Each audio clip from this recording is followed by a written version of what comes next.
Hello बच्चों, स्वागत है आपका एक बार फिर से हमारे चैनल एनसीईआरटी मैथ वाला पर। तो जी हाँ बच्चों, ये हमारा बेसिक मैथ का ये तीसरा लेक्चर है। इसमें हम पढ़ेंगे बहुपदों का गुणा। देखिए, बहुपदों का योग, बहुपदों का घटाव हमने देख लिया था। ठीक है, आज की इस वीडियो में हमें पढ़ना है डियर, क्या? बहुपदों का गुणनफल। वही है जो हमने पढ़ा था। वहां पे हम जैसे करते थे अंकों का गुणा, जैसे कि हमने कहा 50 गुणा 33, इस तरीके से। लेकिन यहाँ पे क्या है डियर, यहाँ पे बहुपद है।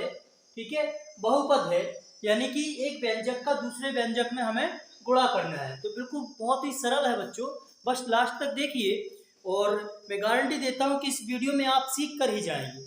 ठीक है, तो चलिए हम स्टार्ट करते हैं। और देखिए, अगर आप चैनल पर नए हो तो चैनल के लिए सब्सक्राइब कर लीजिए, क्योंकि हम इस चैनल पर बिल्कुल बेसिक मैथ पढ़ाने वाले हैं, जिससे आपका बिल्कुल बेसिक कंप्लीट हो जाएगा। ठीक है, तो आइए हम करते हैं अपना बेसिक स्टार्ट, मजबूत करते हैं।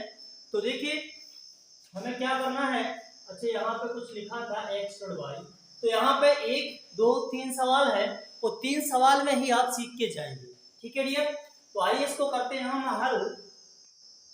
तो देखिए, ये जो पहला थोड़ा सा पहले बेसिक जान लीजिए। जैसे लिखा है, एक पद लिखा है 3x धन 8। तो हमने बहुपद में क्या पढ़ा था कि 2 या 2 से अधिक पदों का योग। ठीक है, तो बहुपद क्या था, जिसपे चर की घात क्या हो, एक पूर्ण गुणज हो।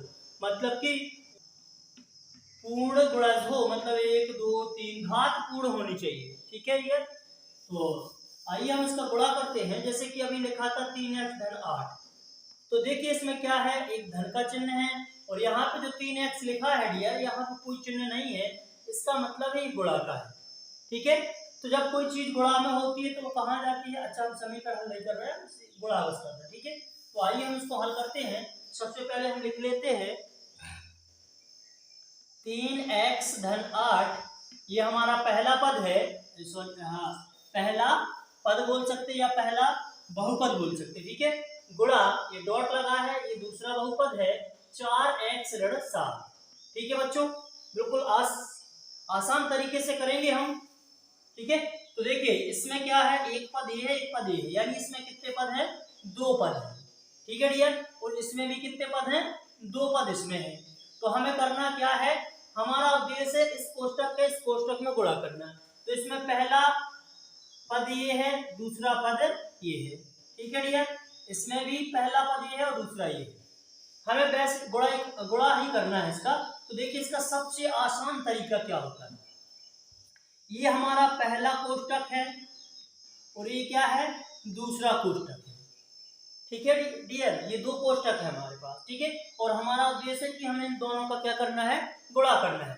तो देखिए, पहला, इसमें 2 पद है, एक तो एक हमारा एक पद ये हो गया, दूसरा पद ये हो गया। तो देखिए बिल्कुल आसान है। इसमें पहला पद ले लीजिए, कितना ले लीजिए? 3x। पहला पद ले लीजिए 3x, और दूसरा कोष्टक रख दीजिए, कितना है? 4x ऋण 7। ठीक है डियर, और देखिए पहला पद तो हो गया था, पहले पद का दूसरे कोष्टक में गुणा हो गया। अब दूसरा पद ले लीजिए और दूसरा कोष्टक। तो पहला पद, दूसरा कोष्टक, चिन्ह सहित दूसरा पद। दूसरा पद कितना है बच्चों हमारे पास? धन के 8। तो दूसरा पद और दूसरा कोष्टक क्या है? 4x ऋण 7। ठीक है बच्चों, तो आइए हम इसका करते हैं। देखिए यहाँ पर 3 गुणा x है, 3 और x। तो सबसे पहले हम, क्या होता है इसके रूल्स क्या होते हैं कि अचर का अचर में होता है और चर का चर में होता है। तो यहाँ पे बच्चों चर क्या है? 3, और इधर क्या है? 4। तो 3 का होगा 4 में गुणा, तो क्या हो जाएगा बच्चों? 3 गुणा 4, यानी 3 चौके 12। और x का होगा x में, तो x पे इधर 1 की घात है, इधर 1 की घात है। तो x पे 1 और 1 कितने की घात हो जाएगी डियर? 2 की घात। x पे 2 की घात। ठीक है, पहले पद का पहले पद में हो गया। अब पहले का दूसरे इसी में करिए, दूसरे पद में। तो 3 का होगा 7 में, 30 आते, अच्छा पहले तो देखिए धन है और ये ऋण है, तो धन ऋण का हो जाएगा ऋण, 30 आते 21, और 7 में ये x आ जाएगा। ठीक है डियर, ये हमारा पहले का हो गया। आइए इसका करते हैं। तो ये 8 का होना है 4x में, तो देखिए ये अचर है तो अचर में बस होगा, x तो उसके साथ रहेगा। तो 8 चौके 32, और 7 में आ जाएगा आपका x। ठीक है डियर, और ये प्लस है ये माइनस है, तो धन और ऋण, देखिए धन और ऋण का जब हम गुणा करते थे तो क्या बनता था, ऋण बनता था। ठीक है डियर, तो धन और ऋण का हो जाएगा ऋण 8 7 56। ठीक है बच्चों, ये हो गया। अब हमें करना है घातों को घटते क्रम में, और एक सी घात हो, एक सी पद हो तो उसको साथ में, जैसे कि 12 x वर्ग वाला पद है कि हमारे पास नहीं है, तो उसको जो का तो अकेला लिख लीजिए 12x वर्ग। अब देखिए 21x और 32x, x इसके साथ है, x इसके साथ है, तो ये दोनों आपस में जुड़ या घट जाएंगे। तो याद करिए हमने इससे पहले वाले वीडियो में बताया था कि भैया एक नोट करके लिखवाया था, नोट कि समान चिन्ह की संख्या हमेशा जुड़ती है। ठीक है, याद करिए समान चिन्हों की संख्या हमेशा जुड़ती है एवं विपरीत चिन्हों की संख्या हमेशा घटती है, लेकिन चिन्ह हमेशा बड़ी संख्या का होता है बच्चों। तो यहाँ पे देखिए एक ऋण का है एक धन का है, ये विपरीत चिन्ह हो गए इसलिए ये घट जाएगा। तो 32 में से 21 चले जाएंगे, यानी 2 में से 1 गया तो 1 और 3 में से 2 गया तो 1। ठीक है डियर, ये क्या x से घटाया तो 11x। अब बारी आती कौन सा चिन्ह होगा, धन का कि ऋण का। तो बात जो हमने लिखी थी कि चिन्ह हमेशा बड़ी संख्या का होता है, तो यहाँ पे देखिए 32 बड़ी है, वो कैसी है, धन की है, इसलिए यहाँ पे चिन्ह आएगा बच्चों धन का 11x और बचेगा ऋण का 56। ठीक है डियर, ये हमारे सवाल का उत्तर आ गया, आंसर आ गया। तो आशा है आपको समझ में आ रहा होगा। चलिए एक क्वेश्चन और बनाते हैं, तब आपका पूरा डाउट क्लियर हो जाएगा। आइए दूसरा क्वेश्चन देखते हैं। दूसरा क्या लिखा है,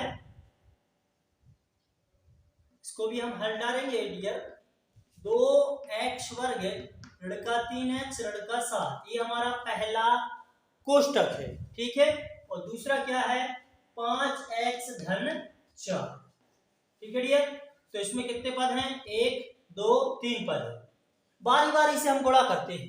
एक काम करते हैं, पहले ले लेते हैं पहला पद और दूसरा कोष्टक। तो पहला पद क्या है हमारे पास 2x वर्ग, और दूसरा कोष्टक इधर रख लीजिए पहले 5x धन 4।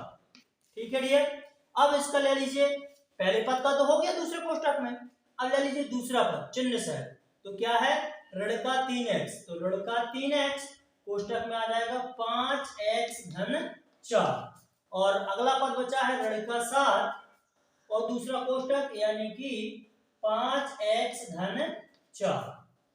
ठीक है बच्चों, आइए इसको हल करते हैं।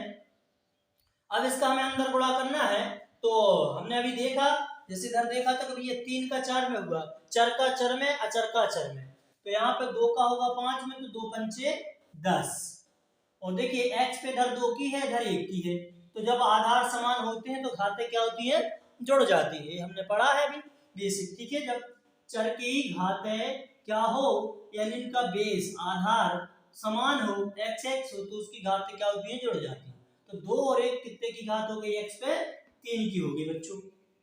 तो हमने 5x में कर लिया। अब आइए हम 4 में करते हैं, तो 2 चौके 8, जो भी चिन्ह है उसके साथ, धन का है तो धन लगाया, 2 चौके 8 और x पे 2 की घात। ठीक है डियर, अब आते हम इसका करते हैं, तो ये ऋण है और ये क्या है, कोई चिन्ह नहीं है, तो इसका मतलब वो धन का है, तो 3 5 15। पहले तो ऋण धन का होगा ऋण 3 5 15 और x पे 1 की घात, x पे 1 की घात, टोटल x पे 2 की घात। फिर करते हैं हम 4 में, तो ऋण धन का हो जाएगा ऋण 3 चौके 12 और 7 में x। ठीक है बच्चों, और आइए हम ऋण 7 का इस कोष्टक में करते हैं, तो ऋण धन का ऋण 7 पना 35, 7 पना 35 और 7 में कितना आना है डियर, x, तो x लिख दीजिए। ये ऋण है ये धन है, तो ऋण धन का ऋण 7 चौके 28। ठीक है बच्चों, तो ये हमारा गुणा हो गया है। अब इसको हमें अरेंज करना है। ठीक है, अरेंज कैसे, घातों को घटते क्रम में, पहले 3 की घात, और देखिए क्या है 3 की घात नहीं है, तो ये जो कहते रहेगा 10x घन, यानी 10x पे 3 की घात। ओके, अब देखिए वर्ग वाले पद हमारे पास 2 दिख रहे हैं, तो इनको क्या करते हैं, हम जोड़ लेते हैं, जोड़ या घटा लेते हैं। लेकिन भैया नियम तो लगेंगे। नियम क्या कह रहे थे हमारे, कि अगर ये लोग समान चिन्हों के होंगे, चाहे वो ऋण ऋण के चाहे धन धन के, तो जुड़ जाएंगे। लेकिन अगर विपरीत के होंगे, एक ऋण का होगा और एक धन का होगा, तो भी क्या होंगे, घट जाएंगे। और दोनों कंडीशन में चिन्ह का होगा डियर माइनस, सॉरी बड़ी संख्या का। तो आइए हम इन दोनों को देखते हैं। ये भाई साहब धन के हैं और ये ऋण के, यानी विपरीत चिन्ह के हैं, तो ये घट जाएंगे। घटेंगे तो कितने बचेंगे बच्चों, 15 में से 8 जाएंगे तो बचेंगे आपके 7। कितने बचेंगे, 7 एक्स वर्ग। अब बारी आती है चिन्ह की, तो चिन्ह क्या होगा डियर, बिल्कुल आप समझ गए, जो बड़ा है यानी बड़ा है 15, वो ऋण का है, इसलिए ऋण आ जाएगा इधर। ओके, अब एक्स एक्स वाली वैल्यू देखते हैं। देखिए 12x और 35x, ये भैया एक्स एक्स है तो जुड़ जाएंगे ये, और चिन्ह देखिए कैसे हैं इनके, क्या समान है, बिल्कुल समान है। ऋण के 12x, ऋण के 35x, यानी चिन्ह समान है इसलिए जुड़ जाएंगे। ठीक है, और चिन्ह बड़ी का होगा, तो 5 2 7, 3 और 1 4, चिन्ह बड़ी का होगा यानी ऋण, तो साथ में होगा आपका x, और लास्ट में होगा बच्चों 28। ठीक है, दैट इज आंसर, यही आपके सवाल का आंसर है डियर। आई होप आपको ये सवाल अच्छे से समझ में आ गया होगा, यानी बहुपदों का गुणा करना आप सीख गए होंगे। तो ये आपके लिए रहा एक SW यानी होमवर्क में सवाल, तो ये आपको करके कमेंट्स बॉक्स में इसका आंसर जरूर देना है। और ये हमारी बेसिक मैथ की सीरीज अगर आपको अच्छी लग रही हो डियर, तो इसके लिए आप क्या करिए, चैनल के लिए सब्सक्राइब कर लीजिए और अपने दोस्तों के साथ शेयर करिए, और उनसे बोलिए कि आइए इस चैनल पर बेसिक मजबूत हो रहा है। और जैसे कि आपको अभी हमने बताया कि आपका अगर बेसिक मजबूत है, तो आप आगे चल के मैथ्स में बहुत कुछ कर सकते हैं, अच्छे मार्क्स ला सकते हैं। ठीक है, और देखिए गणित एक ऐसा विषय है जिसमें नंबर कभी नहीं कटते, बस आपकी विधि सही होनी चाहिए, आपके पूरे नंबर मिलेंगे। ठीक है, और अभी आने वाला जो समय है वो मैथ और इंजीनियरिंग का है, मतलब कि इंजीनियरिंग वाला क्षेत्र आने वाला है, तो उसमें बहुत जरूरी है, जो भी टेक्नोलॉजी का क्षेत्र आ रहा है उसमें जरूरी होती है। ठीक है डियर, तो शेयर करिए अपने दोस्तों के साथ, और अगर चैनल पर नए हो तो चैनल के लिए सब्सक्राइब कर लीजिए, क्योंकि हम मिलते रहेंगे आपसे इसी तरीके के नए नए वीडियो लेकर। चलिए मिलते हैं next video, bye bye, take care.